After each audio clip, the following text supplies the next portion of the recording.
샬롬, 하나님의 평강이 여러분의 삶에 가득하시기를 바랍니다. 오늘 현대 사회를 지칭하는 다양한 표현들이 있죠. 요즘 TV만 틀면 나오는 온갖 광고에서도 등장하는 5G 시대. 이 5G 시대가 갖고 오는 초연결망 시대. 그 초연결망 시대는 심지어 그 일기예보랑 우산이 연동으로 연결이 돼 갖고 우리가 바깥에 나갈 때 그날 날씨가 비 올 것 같으면 우산이 그런데요. 저 좀 데리고 가주세요. 저 좀 데리고 가주세요. 이런 심지어 뭐도 상상하냐면요. 식물이랑 수도랑 연결이 돼 갖고 식물이 그렇죠. 그 화분 안에 그 물이 수분이 부족할 때 나 목말라 물 줘 그러면 수도가 이렇게 틀어져 갖고 물이 주기까지 하는 그런 연결망 시대가 된대요. 그건 앞으로 차차 될 거고 지금도 우리 핸드폰 하나로 TV도 켜고 보일러도 조절하고 심지어 이 불 껐다 켰다도 하고 현대적인 시설을 갖춘 교회들 같은 경우는 이 태블릿 PC 하나 가지고 그 믹서를 해서 볼륨을 올렸다 낮췄다 이걸 다 한다 그러더라고요. 그러니까 완전 초연결 시대죠. 그런데다가 인공지능 시대라고 그래요. 컴퓨터가 다 알아서 해주는 거죠. 우리가 가깝게는 그 네이버나 다음에서 뉴스를 볼 때 인공지능이 이렇게 딱 뉴스를 선별해 주잖아요. 님은 이거 좋아할 것 같아요. 이거 좋아할 것 같아요. 우리가 단순히 SNS를 하는 것 뿐인데 여러분 그거 가끔 놀라지 않습니까? 어떻게 내가 필요한 물건들이 광고가 떡떡떡 뜨는지 그게 바로 인공지능의 역할입니다. 그리고 4차 산업혁명의 시대라고 부르죠. 1차 때 뭐 증기기관, 2차 때 뭐 3차 전기, 뭐 4차 때 인터넷, 3차 때 인터넷, 4차 때 이게 5G 이래갖고 4차 산업혁명의 시대다. 뭐 어마어마한 발전, 우리가 5년 후 2025년이 되면 2026년이 되면 지금의 시대를 아주 구석기처럼 느낄 정도로 이렇게 어마어마한 발전을 이룰 거라고 그래요. 4차 산업혁명의 시대라고 얘기하죠. 반면에 사회적으로는 어떻게 표현하냐면 아주 개인적인 시대, 개인주의 시대라고 그럽니다. 여러분 1인 가구가 엄청나게 증가하고 있다잖아요. 그러니까 1인 가구를 대상으로 하는 산업들이 굉장히 발달하고 있다고 그래요.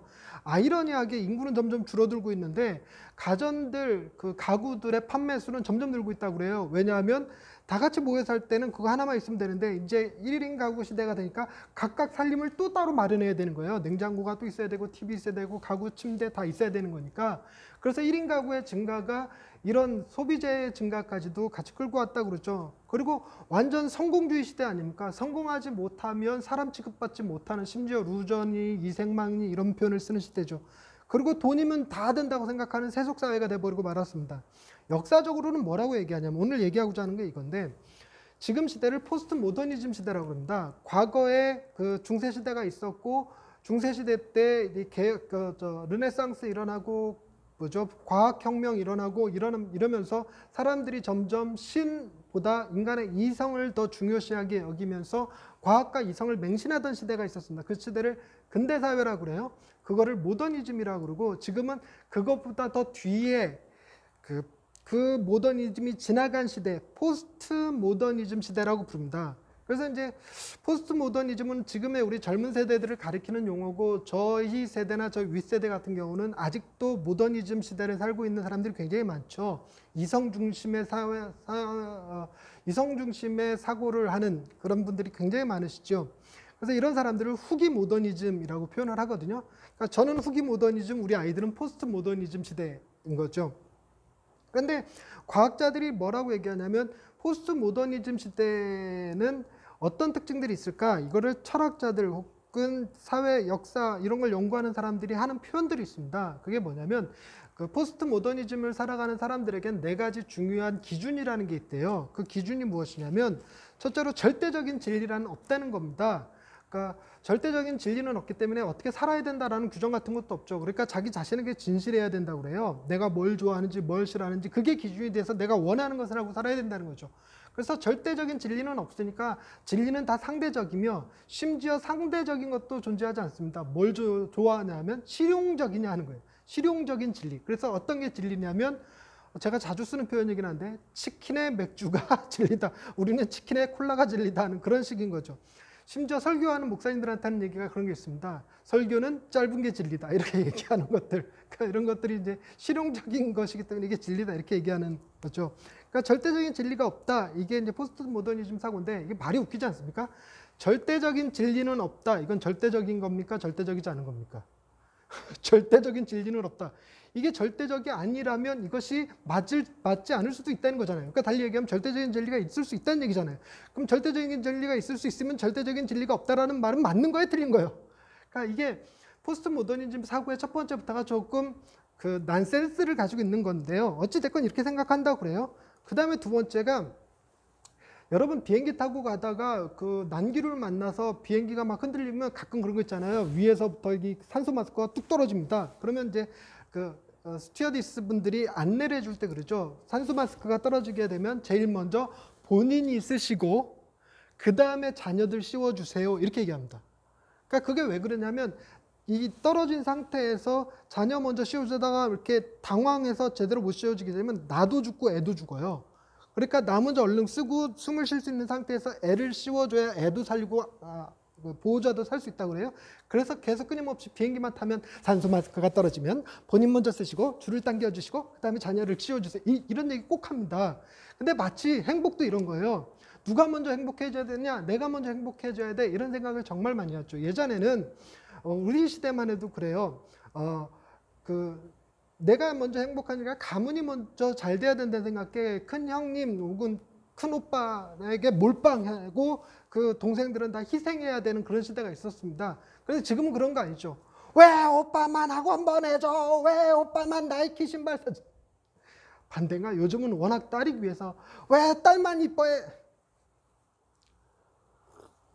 어찌됐건 자기 먼저 행복해져야 된다고 하는 시대다 보니까 뭐가 없어져 버렸냐면 다른 사람을 위한 희생 같은 게 조금 정신이 얕아졌어요. 그래서 다른 사람을 섬기면서 다른 사람을 도와주면서 그 행복을, 그 사람이 행복한 걸 나의 행복이라고 느끼는 그런 게 잘 없죠. 여러분, 그런데 이게 진짜 사랑을 하게 되면요, 사랑이 가지는 특징이 뭐냐면 내가 사랑하는 그 사람이 행복한 거를 보는 게 내가 행복한 거야, 이런 얘기 정말 많이 하거든요. 그래서 자녀를 낳게 되면 자녀가 행복한 것이 내가 행복한 거야 라고 느끼게 돼요. 이게 나만의 행복을 추구하는 것보다 더 깊은 행복입니다. 이런 걸 잘 모르죠. 그러다 보니 결혼도 잘 안 하려고 그러고 애도 안 낳으려고 그러고 이런 일들이 벌어지는 것 같아요. 그 다음에 세 번째가 이런 겁니다. 제약 없는 자유를 누려야 된다.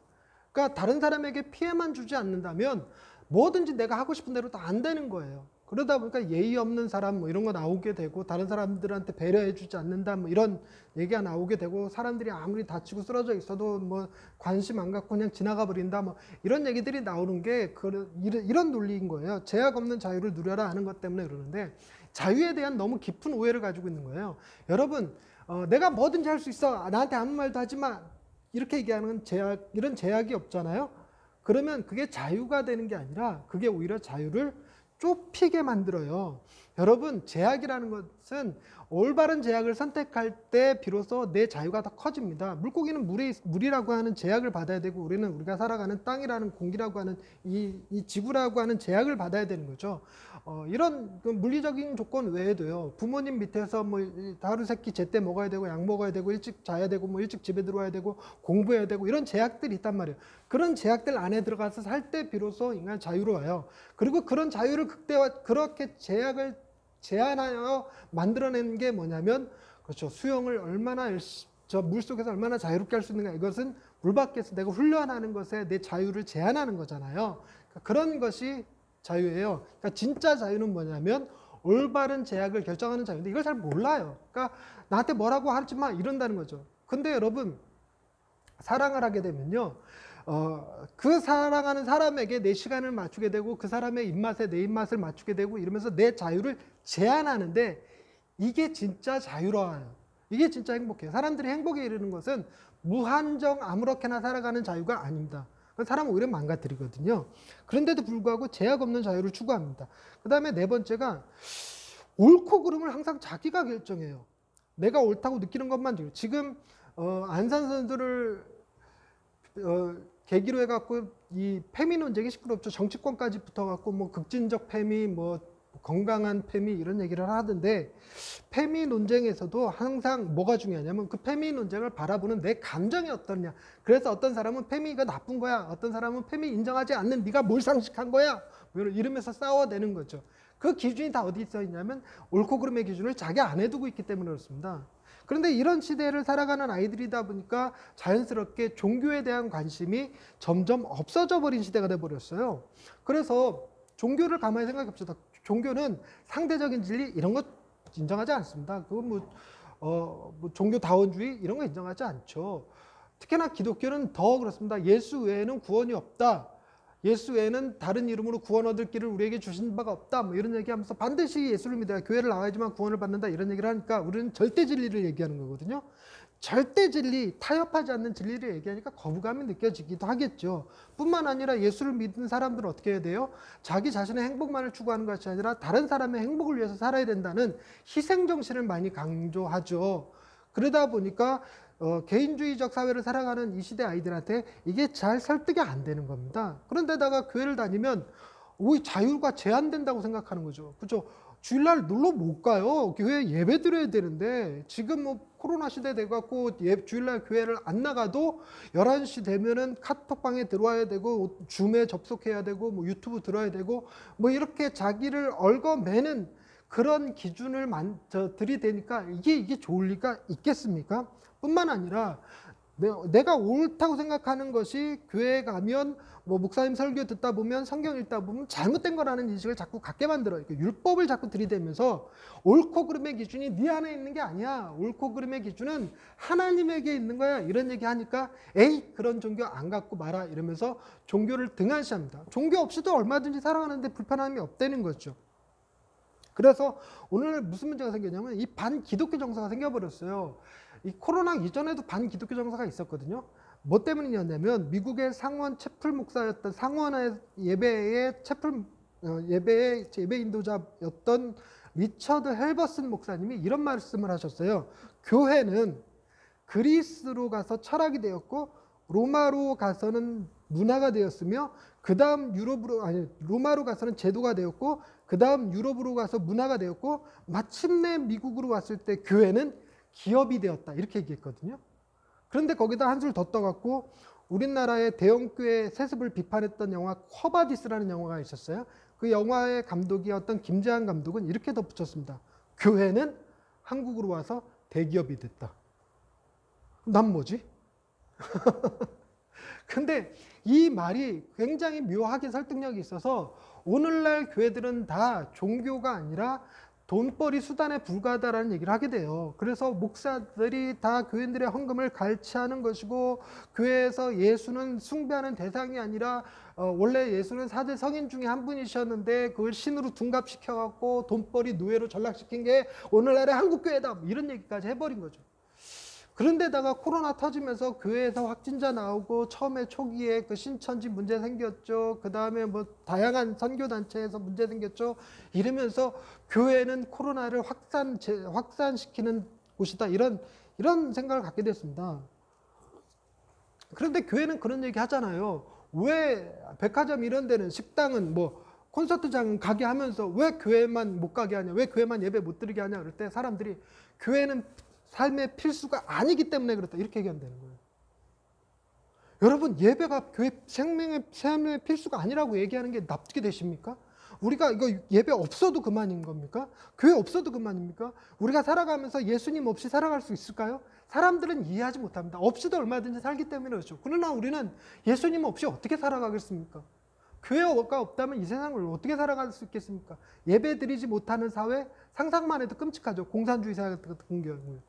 생각만 해도 끔찍합니다. 그런데 그걸 이해하지 못하니까 당연히 교회에 대해서 굉장히 반발심을 갖게 되죠. 이번에 그게 한 번 더 터져버렸습니다. 지금 거리두기 4단계예요. 거리두기 4단계인데 이게 연장되면서 4단계 거리 조정이 미세 조정이 조금 됐습니다. 어떻게 되냐면 교회에서 예전에는요, 그러니까 지난주까지만 해도 예배 전면 금지였어요. 전면 금지. 교회에서 예배 드리면 안 돼요. 그런데 이번 주부터는 바뀌었습니다. 예배 드릴 수 있습니다. 다만 자석수의 10%만, 100명 이하는 10명만 예배를 드릴 수 있습니다. 그러면 그렇죠. 자석수가 100석이면 10명, 1000석이면 100명이잖아요. 만석이면 1000명 들을 수 있다는 얘기인가? 그렇지가 않습니다. 그러니까 만석일지라도 제한이 어디냐면 99석입니다. 그러니까 99명까지는 예배 드리도록 허용이 됐어요. 그러니까 자석수가 1000석 이상일 경우죠.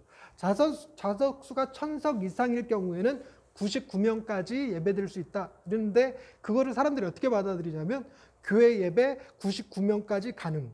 이렇게 신문 뉴스가 이렇게 전부 다 그렇게 됐어요. 예배 이제부터 최대 99명까지 예배 가능. 이렇게 써 있다 보니까 난리가 난 거예요. 그 밑에 댓글들 보면 얼마나 비난들을 하는지 몰라요. 정부가 교회 눈치를 본다는 둥, 교회에서 로비를 벌려갖고 정치인들에게 협박해갖고 지금 이렇게 됐다. 왜냐하면 목사들이 돈 벌어야 되는데 교인들이 안 나오니까 돈을 못 버니까 교인들 모여서 돈 벌라고 그런다. 이런 비난들이 엄청나게 쏟아지는 겁니다.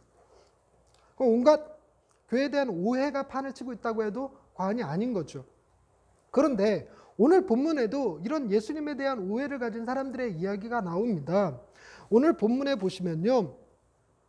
41절에 자기가 하늘에서 내려온 떡이라 하심으로 유대인들이 예수에 대하여 수군거려 이르되 이는 요셉의 아들 예수가 아니냐 그 부모를 우리가 아는데 자기가 지금 어찌하여 하늘에서 내려왔다 하느냐 이렇게 얘기한단 말이에요.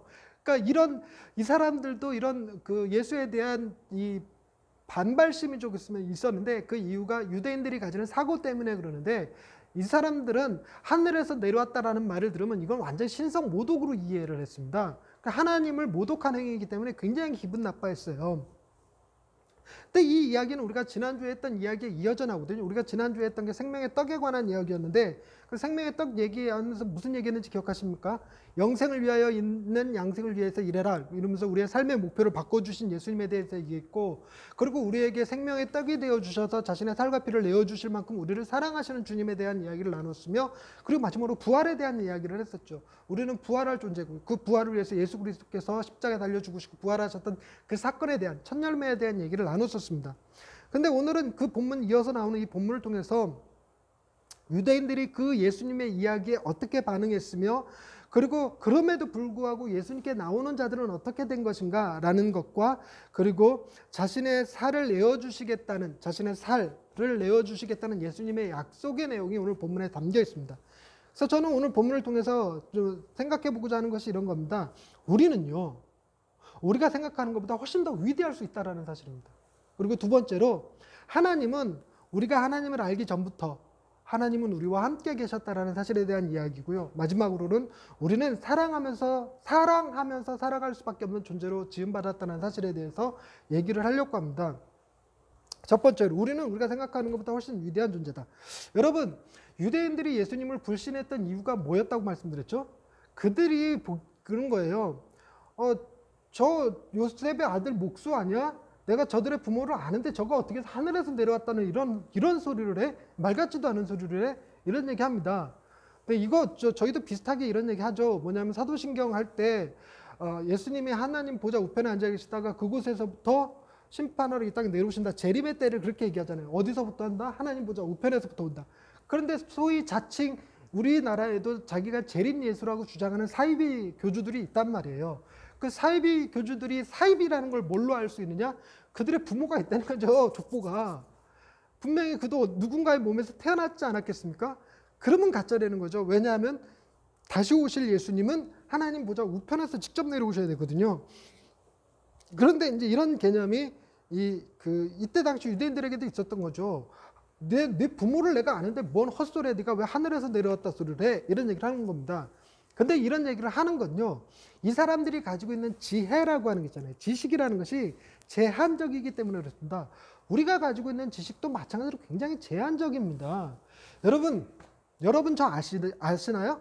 저에 대해서 얼마만큼 아시나요?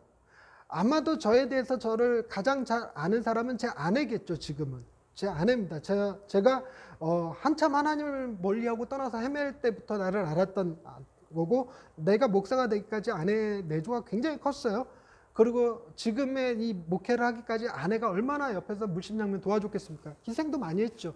그러니까 아내는 저를 굉장히 잘 압니다. 내가 무슨 말을 할지 심지어 내가 본문만 딱 얘기해주면 당신 이번 주에 이런 얘기하겠구나 정도까지도 알 겁니다. 그런데 우리 아내가 모르는 게 있죠.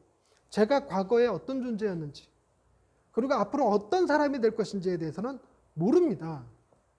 그러니까 나에 대해서 가장 올바른 지혜를 가질 수가 없죠. 어쩌면 우리 아내보다 우리 어머니가 나를 더 잘 아실 거예요. 그리고 여러분 그 노래 있죠. 내가 나를 모르는데 넌들 나를 알겠느냐 하는 것처럼 우리는 우리 스스로도 잘 몰라요. 우리 스스로도 모르는 이유가 뭐냐면 우리가 태어나기 이전의 기억이 없어요. 태어나기 전에 우리가 어떤 상태였는지를 모릅니다. 뿐만 아니라 죽음 이후의 상태에 대해서 잘 모릅니다. 성경은 뭐라고 그러냐면 우리가 하나님께로부터 보내심을 받아서 이 땅에 태어났다고 그래요. 그리고 죽은 다음에 영화로운 자가 되어 하나님께로 간다고 얘기합니다. 즉 우리는 하나님의 자녀로 이 땅에 와서 하나님의 자녀로 하늘나라에 가는 존재입니다. 그러니 과거와 미래를 다 생각하면 우리는 우리의 존재가 어떠한 존재인지 쉽게 이해할 수 있어요. 우리가 생각하는 것보다 훨씬 더 위대한 존재일 수 있다는 겁니다. 그걸 뭘 통해서 알 수 있냐면 예수님이죠. 여러분, 예수님이 요셉의 아들 목수 맞습니다. 하지만 그분이 요셉의 그 몸을 통해서 온 게 아니죠. 성령으로 잉태되셔서 오셨습니다. 하나님 보좌 우편에 앉아 계셨던 분이시죠. 하나님과 함께 계셨던 분으로 세상이 있기 전부터 하나님이 세상을 창조하실 때부터 하나님과 함께 계셨던 존재예요. 그분은 아브라함을 보았고 그분은 다윗을 보았습니다. 그리고 그분은 십자가에 죽으시고 부활하신 다음에 하늘나라에 올라가셔서 하나님 보좌 우편에서 우리를 다스리고 계시죠. 어마어마한 왕입니다. 만왕의 왕이고 만주의 주가 되시는 분이시죠. 온 세상의 자연 만물의 주인이 되시는 분이 예수님입니다. 그런데 그 예수님에 대한 지식이 그렇게 없잖아요. 이스라엘 사람들, 유대인들 눈에, 특히나 갈릴리 나사렛에서 예수가 자라는 것을 본 사람들은 그거잖아요. 내가 너를 알고 네 부모를 아는데 어디서 네가 하늘에서부터 내려왔다 이런 헛소리를 하느냐라고 한다는 거예요. 그러나 우리는 믿음으로 이렇게 고백합니다. 갈릴리 나사렛 목수 예수가 아니라 하나님의 아들이시며 우리의 위대한 왕이신 예수 그리스도라고 고백할 수 있는 것, 그것이 동일하게 우리에게도 적용되는 것이죠. 그러니 여러분, 저와 여러분은 우리가 거울을 통해서 보면서 뭐 잘생겼다 못생겼다 키가 크다 작다 뭐 돈 많다 적다로 판단할 수 있는 인물이 아닐 수 있다는 것입니다. 그저 아닐 수 있다 정도가 아니라 아닙니다. 우리는 우리가 생각하는 것보다 훨씬 더 큰 사랑을 받는 존재고 훨씬 더 위대한 존재예요. 우리는 하나님으로부터 왔으며 하나님에게로 돌아갈 존재죠. 우리가 그 기억을 찾는다면, 그 믿음을 가질 수 있다면, 그렇게 생각할 수만 있다면 우리 인생은 달라질 것입니다. 두 번째로, 여러분, 하나님은 언제나 우리와 함께 하세요. 말씀을 한번 보십시다. 44절 45절인데 나를 보내신 아버지께서 이끌지 아니하시면 아무도 내게 올 수 없으니 오는 그를 내가 마지막 날에 다시 살리리라. 주님이 뭐라고 그러냐면, 그래 니들은 그런 생각들을 가지고 있으니까 나한테 못 오지만 그 생각 때문에 못 오는 것이 아니라 하나님께서 너희를 내게 이끌지 않기 때문에 그래. 너희를 나에게 이끄는 자들은, 하나님이 내게 이끄는 자들은 내가 마지막 날에 다시 살릴 거야, 이런 말씀하시거든요. 그러니까 무슨 얘기냐면 내가 예수님께로 간 것이 아니라 하나님이 나를 예수님에게로 이끌어 주셨다는 얘기입니다. 이 말이 의미하는 바가, 여러분 가만히 생각하시면, 내가 예수를 알기 전부터, 내가 예수를 믿기 이전부터 하나님은 나와 함께 계셨다는 거예요. 보다 더 구체적인 얘기는 그 다음 절에 나옵니다. 45절 말씀. 선지자의 글에 그들이 다 하나님의 가르치심을 받으리라 기록되었은즉 아버지께 듣고 배운 사람마다 내게로 오느니라. 우리는 주님한테 가기 전에 내가 이렇게 선택해서 갔다고 생각하는데 주님은 뭐라고 그러냐면, 너 내게 오기 전에 먼저 하나님께 들었고 하나님으로부터 배웠다. 우리는 하나님과 관계 속에 있었다는 얘기예요. 달리 얘기하자면 하나님은 만세전에 우리를 택하셨고, 그래서 우리가 어떤 지금 이 시대 포스트 모더니즘의 사고체계 아래 살아가는 사람들, 한국교회를 대기업이라고 조롱하는 사람들이 판을 치는 이 시대에도 지금 코로나 시대 예배가 웬 말이냐라고 얘기하는 사람들 사이에서도 여전히 예배하고 있고 여전히 이렇게 예수님을 믿는 믿음을 가질 수밖에 없었던 것은 나를 이끄시는 하나님의 손길이 강했기 때문에 그래요. 그 하나님으로부터 우리가 듣고 배웠다니까요. 그러니 하나님은 내가 예수를 알기 전부터 나와 함께 계셨던 분이세요. 믿으시면 아멘. 이렇게 하면 안 되는데 다시 할게요. 하나님이 내가 예수를 믿기 전부터 나와 함께 하셨다면 믿으시면 두 손 들고 아멘. 안 하네. 예. 과거에 어느 때든 내가 내 뜻대로 내 마음대로 살았다고 하지만 내가 예수께로 와서 지금 예배드리고 있다는 건 사실 자체가 뭘 증명하고 있냐면 하나님은 내가 하나님을 알기 전부터 나와 함께 계셨다는 사실을 증명합니다. 여러분 동일하게 우리는 뭘 알 수 있죠? 지금 내가 예수님과 함께 있지만 이것이 어느 순간 끝나는 것이 아니라 끊어지는 것이 아니라 이 관계는 영원토록 지속될 거라는 것입니다. 즉 하나님은 내가 하나님을 알기 전부터 나와 함께 계셨고 지금 하나님께 예배하는 지금 이 순간에도 우리와 함께 계시며 앞으로 내 평생에 걸쳐서 죽음 이후에 영원의 세계를 살아가는 그 시간까지도 하나님은 영원토록 우리와 함께 계실 것이라는 사실입니다.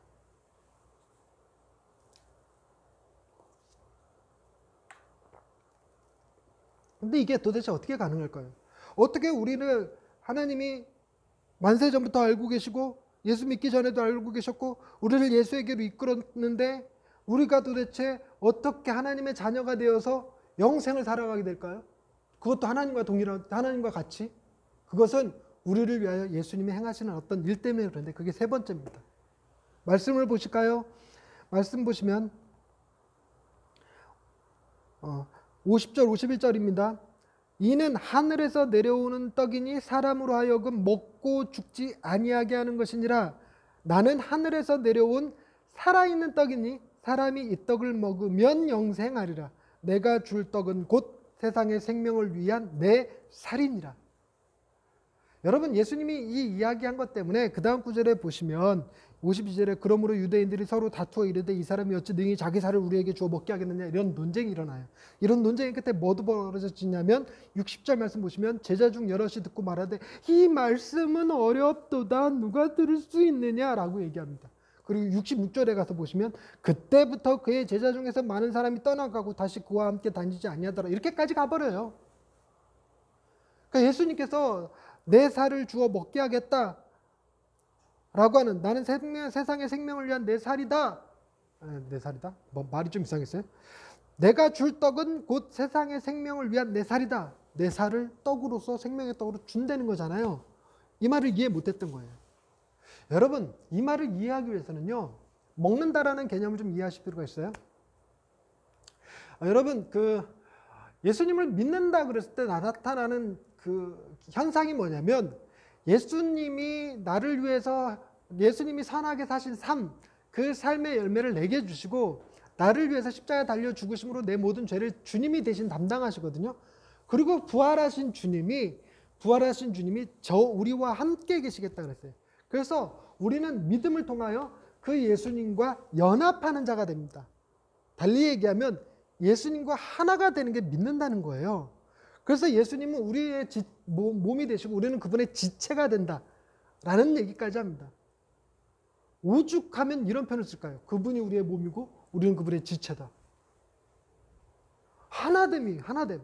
그런데 하나됨을 표현하는 정말 좋은 방법 중에 하나가 먹는다입니다.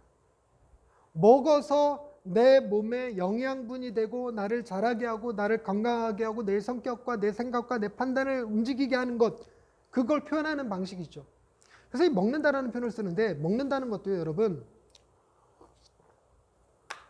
오늘 아침에 뭐 드셨는지 모르겠는데 또 오늘 점심에 뭐 드실 계획인지 모르지만 여러분 요즘은 바깥에 나가서 얼마든지 맛있는 거 사 먹을 수 있죠.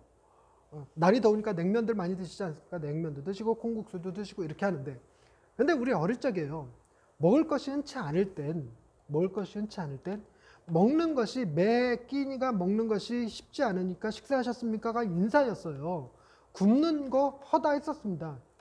그런 시절에 자녀 입에 먹을 거 집어넣기 위해서 부모들이 나가서 정말 온갖 수모와 치욕을 감당하면서 일하려는 경우가 너무 많잖아요. 남의 집에 가서 가정부 일을 하기라도 하고 시장에 가서 허드렛 일하고 그저 배추 쪼가리 이런 거 주워오고 생선 대가리 같은 거 주워오고 이렇게 해서 어떻게든 자녀를 먹이려고 애썼단 말이에요. 그래서 지금은 그때보다 더 맛있는 음식, 더 영양가 있는 음식을 먹지만 먹는다는 개념이 조금 바뀌어 버렸습니다. 예전에는 단순히 음식을 먹는 게 아니었어요. 그 음식을 마련하기 위하여 부모님이 흘리신 눈물과 땀을 먹는 거였어요. 달리 얘기하자면 부모님의 사랑을 먹는 거죠. 어쩌면 어떤 사람은 엄마가 가서 구걸해서 얻어온 음식을 먹는 것일 수도 있어요.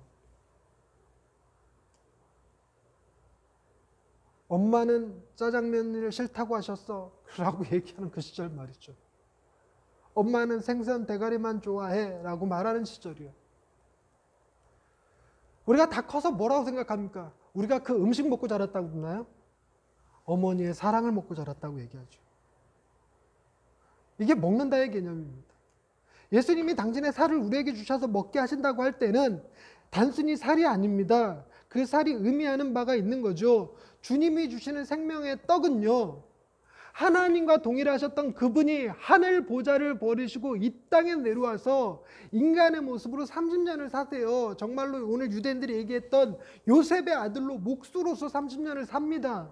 그동안 얼마나 많은 고생을 하셨겠어요. 죽음의 위협도 있었고요. 그리고 갈릴리 그 촌구석에 들어가서 나사렛에서 온갖 멸시를 받으며 사생활하는 말 얘기 들어가며 그러고 잘하신 거예요. 그러신 데다가 우리를 위하여 십자가 위에 죽으셨잖아요.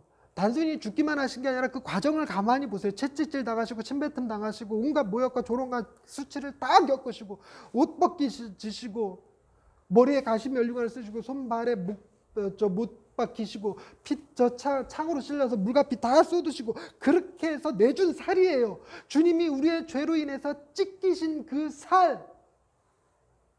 그러니 단순히 주님의 살을 먹는다 그럴 때 먹는 것은 우리가 단순히 진짜 그 살을 확 뜯어 먹는다 뭐 그걸 모르니까 사람들이 식인 문화라고 기독교를 오해하죠.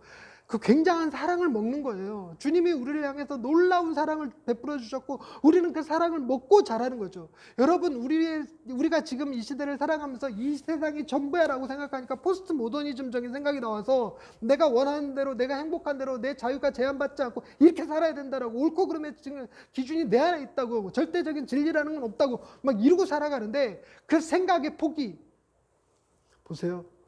내 과거에 어떠했으며 내 미래가 어떠하며 그걸 위해서 주님이 무슨 일을 하셨으며 우리가 그 안에서 어떻게 살아가고 있는지를 안다면 더 이상 그렇게 얘기할 수 없어요.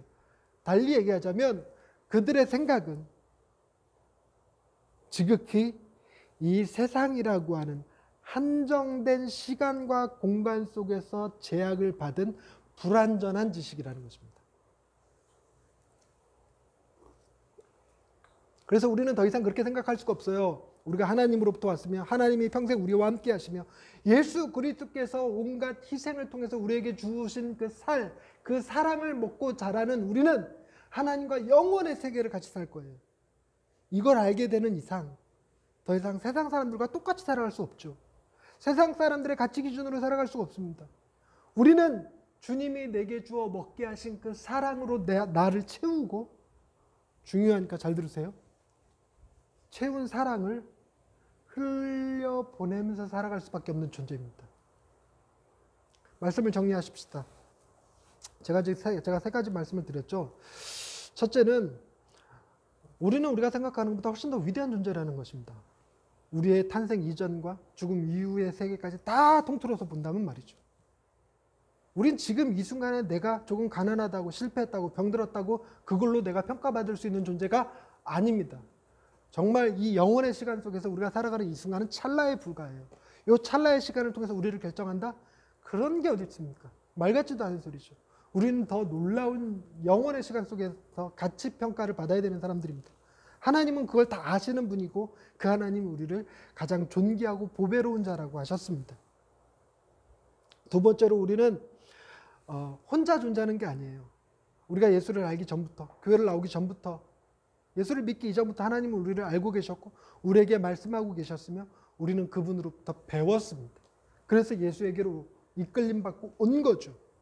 내가 스스로 온 것이 아니라 하나님의 놀라운 은혜와 섭리 가운데서 이끌림 받은 겁니다.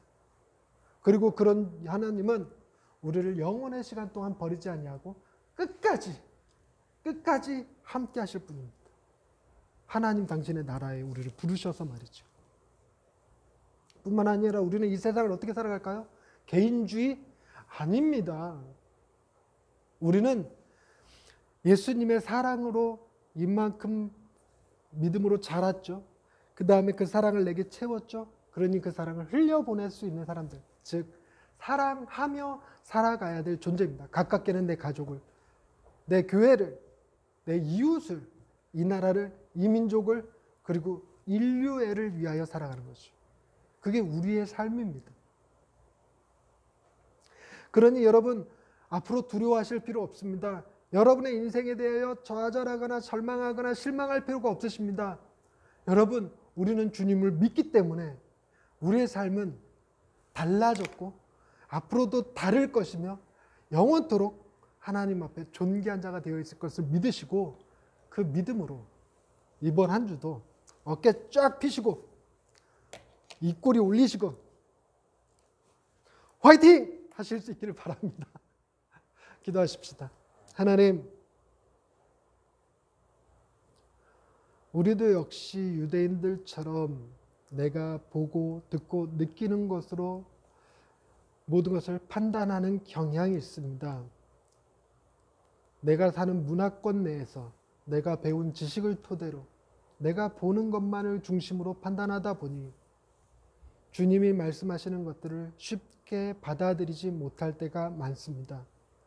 그럼에도 불구하고 우리에게 은혜를 베풀어 주셔서 세상 사람들과는 달리 예수 그리스도를 알고 믿고 따를 수 있게 하셨으니 감사합니다. 주님이 예수 그리스도를 알기 전부터 우리와 함께 하셨고 영원토록 함께 하시기에 가능했던 일이었습니다. 우리는 주님 안에서 주님이 주시는 살과 피를 먹음으로 세상의 사랑을 전하며 살아갈 수 있는 사람들이 되었습니다. 주여, 이 믿음, 이 생각, 이 결단 가지고 세상에서 예수 그리스도의 사람으로 담대하게 기쁨으로 사랑을 서로 나누며 살아갈 수 있는 예양의 식구들이 다 되게 하여 주옵소서. 예수님의 이름으로 기도드립니다. 아멘.